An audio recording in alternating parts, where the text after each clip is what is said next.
কুষ্টিয়ার ছেউরিয়ার আখড়াবাড়িতে আগামীকাল থেকে শুরু হচ্ছে ৩ দিনের লালন স্মরণ উৎসব।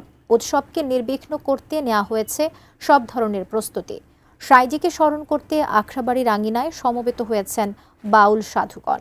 লালন স্মরণ উৎসবের প্রস্তুতির খবর জানিয়েছেন প্রতিনিধি শরীফুল ইসলাম। পয়লা কার্তিক লালন সাইজি ১৩৫তম তিরোধান দিবস। এই ১৩৫তম তিরোধান দিবস উপলক্ষে কুষ্টিয়ার ছেউরিয়ার আখড়াবাড়ি এখন সাজসাজ রবে পরিণত হয়েছে। ইতিমধ্যে বাউল সাধুগুরু এবং লালন ভক্ত যারা লালন আখড়াবাড়িতে এসে আসন পেতেছেন, তারা আখড়াবাড়িতে অনেকটা পরিপূর্ণ হয়ে গেছে। যদিও আগামীকাল সন্ধ্যায় এইবার রাষ্ট্রীয়ভাবে জাতীয়ভাবে দিবসটির উদ্বোধন করবেন সাংস্কৃতিক বিষয়ক উপদেষ্টা মোস্তফা সরোয়ার ফারুকী।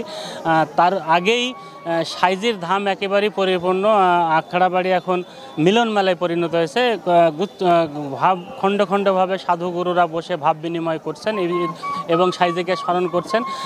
সাইজির মাজার ইতিমধ্যেই ধৌত করা হয়েছে। লালন মঞ্চে যে উদযাপন হবে, আনুষ্ঠানিকভাবে উদ্বোধন করা হবে। 3 দিনব্যাপী আলোচনা সভা এবং লালনের গান থাকবে। কিন্তু সাধুগুরুরা সাইজিকে তাদের ধারাবাহিকতায় নিজস্ব রীতিতেই স্মরণ করবেন। আগামীকাল সন্ধ্যায় অধিবাস পর্ব সাধুসঙ্গ অনুষ্ঠান শুরু করবেন এবং পরদিন বিশেষ করে 2 কার্তিক বা 18ই অক্টোবর দুপুরে পূর্ণ সেবার মধ্যে দিয়ে সাধুসঙ্গ অনুষ্ঠানটা শেষ হবে এবং সাধুরা যেভাবে সাইজিকে স্মরণ করেন সেভাবে স্মরণ করে তাদের আনুষ্ঠানিকতা শেষ করবেন। কিন্তু তার রেস্টটা কিছুদিন রয়ে যাবে।